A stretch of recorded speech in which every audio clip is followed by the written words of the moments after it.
여러분은 지금까지 인류의 진화 과정에 대해 생각해 보신 적이 있으신가요? 우리는 원숭이에서 사람이 되는데 약 300만 년에서 400만 년이 걸렸고, 수렵과 채집을 하는 생활에서 현대 문명에 이르기까지 약 1만 년이 걸렸습니다.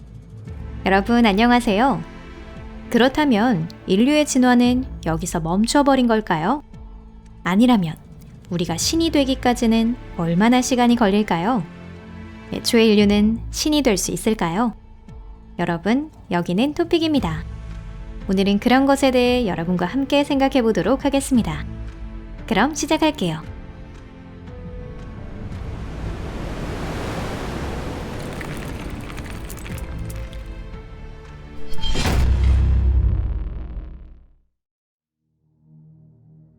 카르다쇼프의 열정. 미래 예측에 대한 시도는 점쟁이나 예지 능력자가 나타난 때부터 인류가 관심을 갖고 있는 영역 중 하나였습니다. 현재는 호모사피엔스라는 인류 전체의 진보의 과정을 예상하는 것은 미래학자들의 역할입니다. 공평하게 해두기 위해서 미리 말씀드리자면 그 예상은 빗나간 적도 많이 있습니다. 그 빗나간 예는 예전의 SF 작품에서도 잘 볼 수 있는데요. 20세기 중반까지만 해도 우리가 사는 현재의 일이면 인류가 항성 간의 이동까지는 아니더라도 최소한 화성에는 정착했을 것이라고 작가 대부분이 확신했던 것 같습니다. 하지만 여러분도 잘 아시다시피 그건 이루어지지 않았죠. 반면 미래학자나 SF 작가의 대담한 예측도 뛰어넘을 만한 훌륭한 진보를 이룬 분야도 많다는 사실을 잊지 말아야 합니다. 과거에 만들어진 SF 작품 속에서는 우주 비행사들이 천공카드를 사용한 초기 디지털 컴퓨터를 다루기도 하고 다이얼식 전화기로 통화도 하고 도서관에서 정보 수집을 하고 있는 것도 볼 수 있습니다. 요즘 시대의 시선에서 보면 조금 시시한 일이겠죠. SF 작품의 거장들을 혹독하게 평가하려는 것이 아니라 예상을 넘어 얼마나 빠르게 정보기술의 발전이 이루어져 왔는지 다시 한번 느낄 수 있다는 뜻입니다. 결국 인류의 발전길은 어느 쪽이든 전혀 예측 불가능하다. 그런 안타까운 결론을 낼 수밖에 없을 것 같네요. 그렇다면 예측을 시도조차 할 수 없는 것일까요? 아니요. 역시 그렇지만은 않아요. 로맨틱한 환상은 버리고 사회적으로 가장 저항이 적은 길을 선택하면서 이해하면 됩니다. 태양계를 식민지화하는 것보다 계산기술을 높이는 것이 더 쉽다고 해서 그것이 식민지화를 절대로 하지 말아야 한다는 것은 아니겠죠. 단지 잠깐 뒷전으로 밀어둔 것에 불과한 거예요. 게다가 다양한 기술은 서로 밀접한 관련이 있어서 한 분야에서 진보가 있으면 그에 따라 다른 분야도 진보할 것입니다. 아인슈타인이 없었다면 지구 주변의 우주 공간을 탐색하지도 못했을 것이고, 탐색이 이루어지지 않았다면 위성 TV도 모바일 접속도 존재하지 않았을 것입니다. 즉, 문명이 미래에 나아갈 길을 예측하면 특정한 테크놀로지에 대해서가 아니라 객관적으로 존재하고 있는 일반적인 것들에 대해서 생각하기 쉬워지는 것입니다. 예를 들어 에너지 소비를 들 수 있습니다. 에너지 소비라는 지표는 문명이 우주선을 보내든 인터넷을 발달시키든 무엇을 하든 끊임없이 성장합니다. 유명한 카르다쇼프 척도는 바로 이 에너지 소비에 기반을 두고 있습니다. 그 오리지널 버전에 따르면 1유형 문명은 그 행성이 항성으로부터 받는 에너지를 100% 소비하는 문명을 말합니다. 2유형 문명은 항성에서 나오는 에너지를 온전히 이용할 수 있고, 3유형 문명은 은하 전체의 에너지를 모두 이용할 수 있는 문명입니다. 이러한 분류 방법은 너무 획일적인 경향이 있어서 일종의 프루크루스테스의 침대라고 할 수 있습니다. 그래서 칼 세이건이라는 과학자가 이 척도를 조금 수정해서 추가했는데요. 그는 잠재적인 에너지 소비량과 현실 소비량의 비를 바탕으로 문명의 등급을 계산하기 위한 특수한 공식을 도입했습니다. 하지만 이 방식도 완전히 단순 명쾌하다고는 할 수 없습니다. 예를 들어 1970년에 우리가 생산한 에너지는 6테라와트입니다. 공식 지표에 적용하면 이는 0.67에 해당해요. 2000년에는 2배 이상의 값이 되는 13테라와트를 생산했습니다. 이는 카르다쇼프 척도로 0.71에 해당합니다. 2010년 우리는 16테라와트, 즉 지구가 태양으로부터 얻는 에너지의 0.16%를 소비했습니다. 그리고 이것은 칼 세이건의 공식에 따르면 0.72에 해당하는데요.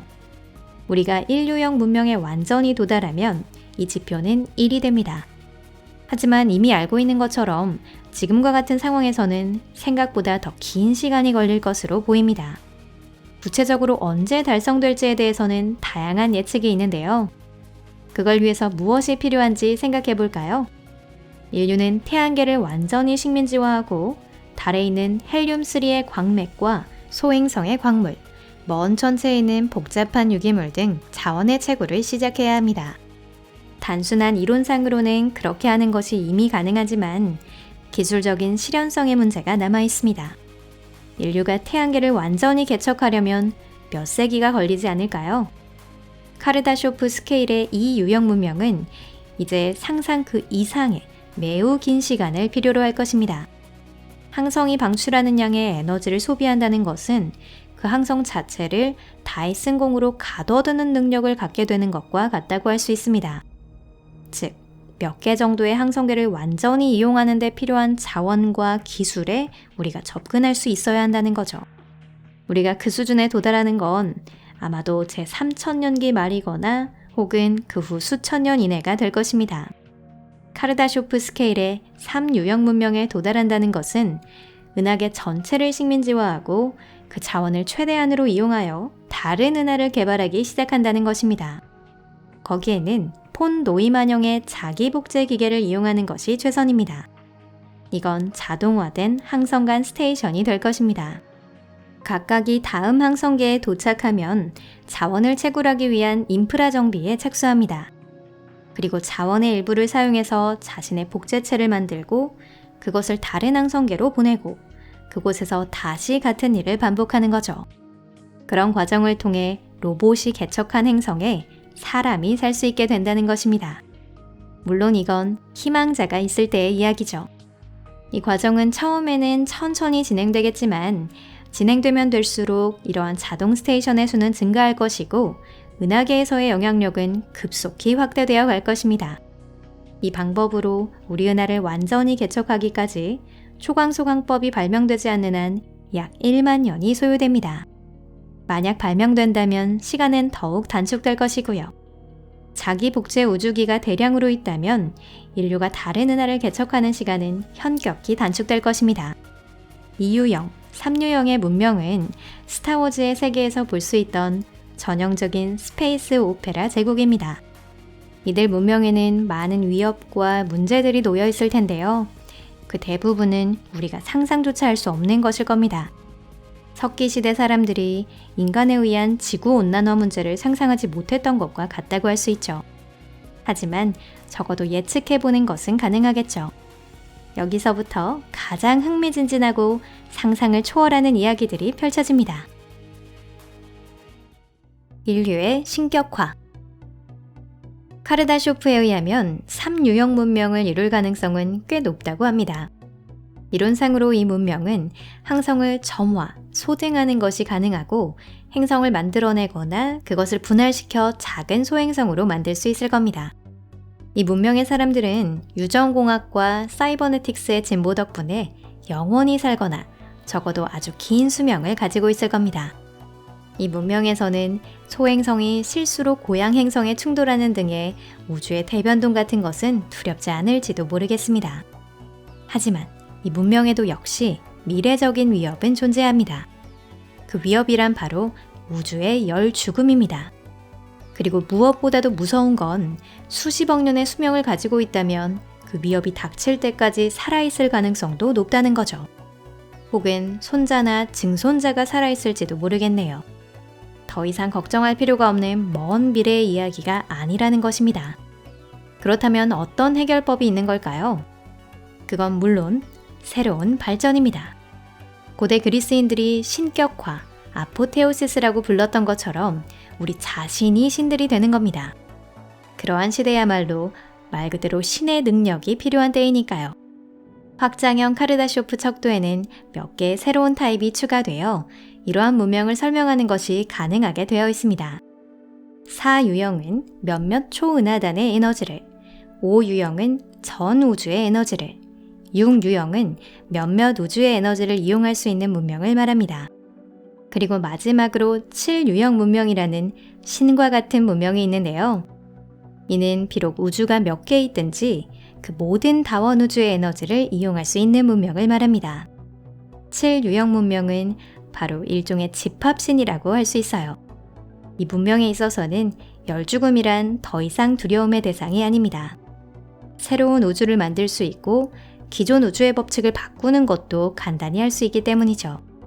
우리 문명과 그 문명의 차이는 더 이상 구석기 시대와 현대의 차이에 머물지 않습니다. 아마도 원시적인 단세포 생물과 인간만큼 다르다고 할 수 있어요. 만일 이러한 문명이 존재한다고 해도 우리에게는 자연의 천문현상과 분간할 수가 없을 것입니다. 이 문명이 어떤 모습을 하고 있는지 상상조차 할 수 없기 때문이죠. 그렇다면 이 수준에 도달하려면 대체 어느 정도의 시간이 필요한 것일까요? 그것에 답하는 것은 아주 어렵습니다. 그도 그럴 것이 관측 가능한 우주 전체를 식민지화하고 그 자원을 자신들을 위해 이용하는 것만으로는 부족하기 때문인데요. 우주의 본질 자체를 인식하고 열린 책처럼 그것을 읽을 수 있어야 합니다. 새로운 발견을 하고 나면 또 다른 의문이 끊임없이 이어지는 상황에서 대체 어떻게 하면 좋을까요? 그것에 대해 아무것도 말할 수 없습니다. 다양한 시선에 따르면 수십구 년 또는 그 이상의 시간이 필요할지도 모른답니다. 그래도 역시 우리 인류는 이 길을 극복해 나갈 것입니다. 이 영상이 재미있으셨으면 좋아요를 눌러주시고 친구들에게 SNS로 공유해 주시면 좋겠습니다. 여러분 잘 부탁드립니다. 그럼 다음에 또 뵐게요. 안녕히 계세요.